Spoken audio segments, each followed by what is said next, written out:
I remember in my last few years in one of the playoff games, I knew that I could guard the center that I had. There was no real problem. So I started the game and I blocked his first 5 shots. And I had to work very hard to do that, but I want to do that to let him know that he was not going to be a factor in this series. Was it important to dominate? Yes. It was important to dominate because one thing that you want to do to your opponents is to make them know they can't win. We shut a guy down, or block a guy's shot and say, yes, we did that to you. And if you come back, we'll do it again. If you come back again, we'll do it another time. So you'll have to try something else to do. That won't work. With his psychological approach to defense, Bill Russell helped revolutionize the game. But he didn't do it alone. He was perfectly utilized by visionary Boston Celtic coach Red Auerbach. Styles of play have changed too, making for a more aggressive, crowd-pleasing brand of ball. The key to this new style of play is the fast break. With Russell controlling the backboard, we were in high gear with the up-tempo game, and we were blowing those suckers out of there. But Russell was not only the team's catalyst, he was also its emotional leader. Russell used to become physically ill before every ball game, and if we heard that he wasn't ill that particular night, Red Auerbach would stand up and say, "Russ, go into the men's room and throw up." That's how much he gave of himself to win. The drama of this decade, however, came from the fact that Russell and his Celtics faced a fresh and supremely talented group of challengers. The Big O, Oscar Robertson, brought an unparalleled arsenal of weapons to the guard position, while a sharpshooting Jerry West earned the nickname Mr. Clutch. In the front court, Bob Pettit set the standard for power forwards, and Elgin Baylor made the small forward a creative force. The collection of guys who came along at that time really changed the league. And it was tremendous for basketball, no doubt about it. But year after year, these great stars would end their season in frustration as they watched the Celtics celebrate a growing string of titles. West all alone. Look at Russell come down. And what a play by Russell! And none suffered more than the Los Angeles Lakers, Jerry West and Elgin Baylor. It's all over. The Boston Celtics are once again the world champions. There were several occasions we thought we were going to win. We had an opportunity, but it just didn't happen. Defeating LA in championship series after championship series, Boston built its fabled mystique. We felt we were the better team, but it didn't prove to be that way. And it's awful galling for the players and I think for our management to accept the fact that we did get beat. Although the Lakers would be their most frequent foil, the Celtics would find their most compelling challenge in one man, Wilt Chamberlain. Averaging 50 points a game for an entire season and scoring 100 in a single contest, he was the league's most unstoppable force. And as fate would have it, he played the same position as Bill Russell.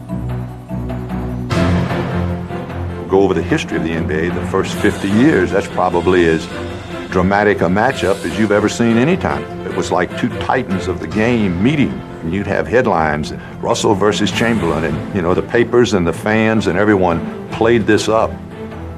They were household names.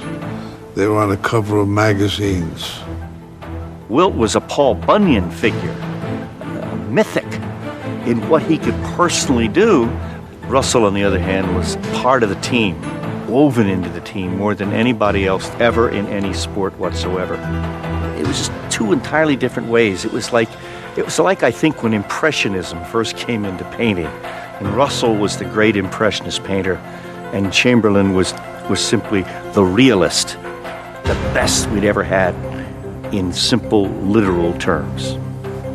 Russell versus Chamberlain brought the league unprecedented attention. But Wilt could not stop the Celtics alone. 3 times his teams had tried to halt Boston's postseason march, and 3 times they had tasted defeat. But the fourth would be the most bitter, as his Philadelphia 76ers took the Celtics to the 7th game of the 1965 Eastern Division Finals. I scored the last 10 points. We were behind, I scored 10 points, and we had a few seconds to go, and we were about ready to dethrone them. The Celtics are leading 110 to 109. There are 5 seconds left. We got a 1-point lead, and it grabbed ball out of bounds. I did not trust anybody else to take it out but me. I wanted to take it out because I'd make sure that I could make a good pass. Russell he loses the ball off the support. Russell lost the ball off the support, and the ball goes to Philadelphia. We go in the huddle, and all I could say was, guys, we got to do something. Greer's putting the ball on a play. He gets it out deep, and Havlicek steals it over to Stan Jones. Havlicek stole the ball. It's all over. It's all over. Havlicek steals the ball. I said, Havlicek, how lucky can you be? Bill Russell wants to grab Havlicek. He hugs him. He squeezes John Havlicek. The Celtics would celebrate at the Sixers' expense again in 1966, but in 1967, Wilt would finally have his revenge. Well, the Celtics on the brink of defeat for the first time since 1956. Gamely trying, but they did not have it here in the second half. Philadelphia would rout Boston in the conference final.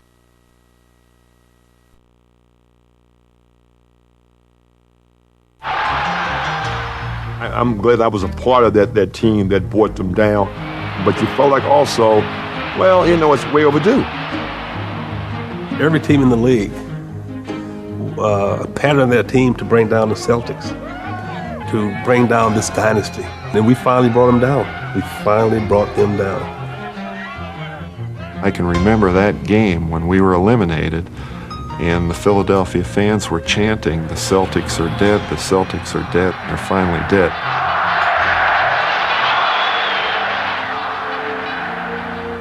Aging and injured, the Celtics did appear to have run out of time. But the heart of their mystique lay deeper than appearances. One thing that we've always had in the Celtics is mutual respect. And we think that's the most necessary ingredient for a winning combination. It's that feeling of giving and then supporting and then encouraging. We had that kind of care about each other. I don't think that when players come to the Celtics initially, they believe all that pride and mystique and that type of thing. But with the Celtics, we always picked each other up. The Celtics would regain their title the very next season. But in 1969, they would finish with their worst record in 13 years. And though they would somehow manage to limp back to the finals, they seemed to face certain defeat against a powerful Laker team that had a decade-long score to settle, and a dramatic new addition. With guys like Jerry West and Elgin Baylor, I feel very, very happy that I'm being traded to a team that I believe may stand a chance to go down the record as one of the best teams in basketball ever. We all felt that we had the best team. We had the best record. We beat them during the season. We were the better team. Even as they pushed the Lakers to a 7th game, the Celtics were met only with doubts. How do you feel about going into another 7th game, this time on somebody else's floor? We've done it before.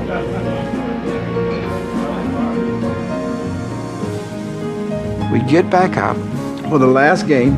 Jack Kent Cooke was the owner of the Lakers. He put out a sheet in all the seats.